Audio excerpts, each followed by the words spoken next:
Di Shalom dan selamat pagi kepada saudara dan saudari yang seiman dalam nama Tuhan kita Yesus Kristus. Sekali lagi kita berjumpa pada hari ini dalam minggu ke-28 hari biasa dalam tahun E. Di sebelum pada mengongsikan perkongsian pada yang sedikit ini, pada mau bagi kamu kongsikan kamu sesuatu. Semalam kita telah menyaksikan satu sejarah bagi kita umat Kristian, di mana si Carlo tu kan, Carlo Acutis bilang kalau Acutis dia diangkat menjadi blessed ataupun orang yang terpuji. Sebelum another one stage dia jadi saint sudah. Kami berpeluang semua pada di sekretariat semalam kami tengok itu live dari Basilika Saint Francis of Assisi. Apa yang menyentuh pada tentang ini budak? Tentang ini budak lebat tu baru 29 tahun. Pada lagi tua, pada baru 34 tahun. Jadi boleh panggil budak lah. Kami kalangan remaja. Apa yang paling menyentuh pada tentang ini, si Carlo ni, dia baru berumur 29 tahun, dia mati waktu umur 15 tahun disebabkan ada leukemia dia.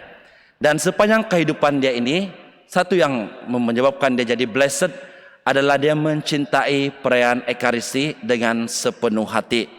Bukan itu saja, dia membuatkan membuat satu demo macam satu demo, bukan demokrasi, macam satu bayat gitu. Macam satu dia buat dalam dia punya website tentang mukjizat Ekaristi. Jadi itu sebabnya dia diangkat sebagai blessed, dan ada 2 miracles yang pada dengar kemarin. Dia bilang selepas dia meninggal itu, dia muncul dalam mimpi ibu bapa dia. Dia bilang kamu akan ada adik lagi. Dia bilang saya akan ada adik lagi. Dia bilang because si Carlo ini the only child, bukan saja the only child, hanya satu orang saja dia. Dan betul-betul dia punya mama mengandung dan melahirkan 2 orang, melahirkan sepasang kembar lelaki dan perempuan. Kalau kamu ada tengok itu live, dia duduk di depan tu bersama dia punya ibu bapa. Dan mukjizat yang kedua, dia bilang dia menyembuhkan seorang budak yang ada penyakit. Tapi susah pada sebut itu nama penyakit dia, contingel macam something like that lah. Nanti kamu cek di internet ada tu itu semua.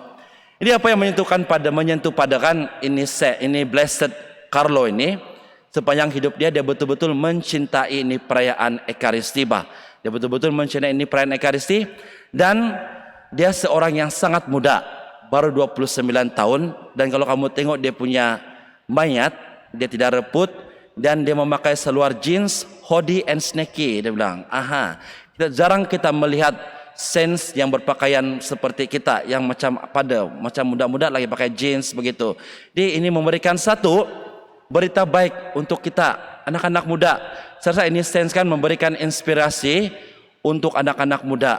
Bagi kamu yang malas pergi sembahyang, yang anak-anak muda yang selalu main game saja di rumah, walaupun ada online mass, tapi kamu lebih pentingkan itu ML kamu lebih pentingkan benda-benda yang lain tanpa pergi ikut ini sembahyang. Jadi saya rasa Blessed Carlo membuka mata untuk kita semua untuk mencintai dan menghargai perayaan Ekaristi. Lebih-lebih lagi kita dalam keadaan kita sekarang ini. Baru beberapa bulan kita dapat meraya bersama-sama dalam gereja ini perayaan Ekaristi bersama-sama dengan umat, dan bulan ini sekali lagi kita lockdown, sekali lagi tanpa kehadiran umat. Jadi I think this is time for us untuk buka mata kita, untuk semua kita untuk menghargai perayaan Misa Kudus ini. Kenapa? Karena perayaan Misa Kudus ini merupakan the highest celebration in our church. Walaupun kita ada rosary, kita ada novena dan macam-macam devotion, tetapi Ekaristi kita tidak boleh lari. Jadi I think semalam beatification of Blessed Carlo ini membuka mata kita untuk mencintai perayaan Ekaristi. Bagi anak-anak muda, buka mata kamu pada menyeru kamu untuk mencintai perayaan Ekaristi. Kenapa si Carlo boleh buat, kenapa kita tidak boleh buat? Si Carlo pun orang biasa macam kita. Dia makan nasi, dia main game, dia bilang dia ada main game, dia main football, tapi dia boleh buat, dia masih lagi mencintai ini perayaan Ekaristi. Jadi kenapa pada mengongsikan kamu ini tentang si Blessed Carlo? Pada rasa pembacaan, ketiga-tiga pembacaan hari ini menunjukkan kita tentang perjamuan Ekaristi Tuhan bah. The wedding banquet yang Tuhan sediakan untuk kita.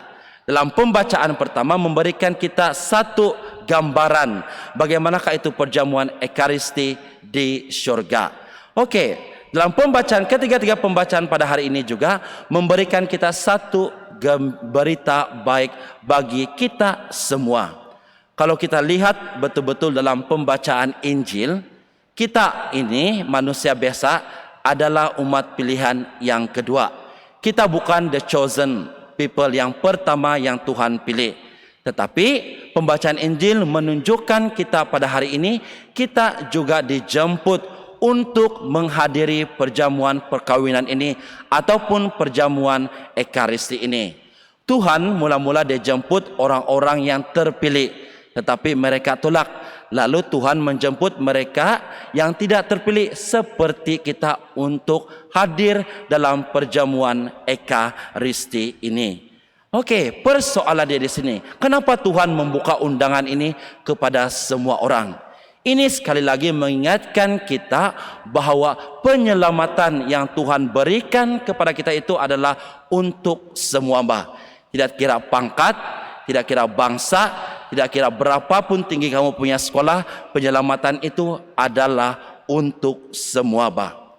Namun persoalan dia di sini, bagaimana kita untuk mempersiapkan diri kita untuk mau menghadiri perjamuan perkawinan ini ataupun mau menghadiri perjamuan Ekaristi ini. Pembacaan kedua memberikan kita semangat dan harapan. Walaupun kita merasakan diri kita tidak layak untuk menghadiri perjamuan perkawinan yang Tuhan jemput kepada kita, tetapi pembacaan kedua memberikan kita satu harapan dan semangat, di mana Saint Paulus mengatakan, segala perkara dapat kutanggung dalam Dia yang memberikan kekuatan kepadaku. Ini bermaksud, walaupun kita merasakan diri kita tidak layak untuk menghadiri majlis perkawinan yang Tuhan berikan kepada kita ini, atau perayaan Ekaristi yang Tuhan berikan kepada kita ini, tetapi kalau kita menyerahkan diri kita sepenuhnya kepada Tuhan dan memohon kekuatan daripada Tuhan, maka kita akan layak untuk memasuki perayaan Ekaristi ini. Jadi kita semua dipanggil oleh Tuhan sekali lagi pada hari ini untuk belajar bah, untuk belajar untuk tidak jadi staring dalam diri kita bah, untuk belajar untuk merendahkan diri kita di hadapan Tuhan bah, agar Tuhan dapat bekerja di dalam diri kita, agar Tuhan dapat mengangkat kita untuk menjadi orang-orang yang layak. Namun persoalan dia di sini. Sekarang tanya dalam diri kamu masing-masing ataupun kita semualah. Okay, kita kenal pada pun rasa pada tidak layak untuk menerima undangan ini, karena pada pun orang berdosa, pada pun bukan orang yang sempurna. Tanya dalam diri kamu, kad jemputan Tuhan sudah ada di tangan kita pada saat ini. Tuhan telah memberikan kita jemputan, Tuhan memberikan kita kad ataupun melalui WhatsApp yang dia menjemput kita untuk ke majlis perkawinan dia. Apa jawaban kamu dengan Tuhan?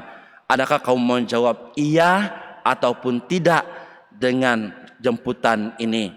Kalau kamu yang masih belum mendapat jawaban atau masih mengatakan tidak, pada hari ini dalam perayaan Ekaristi, sekali lagi serahkan diri kamu kepada Tuhan. Minta kekuatan daripada Tuhan agar kamu juga layak untuk hadir dalam perayaan Ekaristi ini. Jadi untuk mengakhiri perkongsian pada, kita sama-sama renungkan salah satu ayat yang pada suka apabila pada tengok itu Beatification of Blessed Carlo semalam. Dia bilang, the Eucharist is my highway to heaven. Dia bilang, perayaan Ekaristi adalah jalan saya untuk ke surga. Jadi saudara-saudara, pikirkanlah apa jawaban kamu tentang undangan Tuhan yang Tuhan berikan kamu pada hari ini. Amin.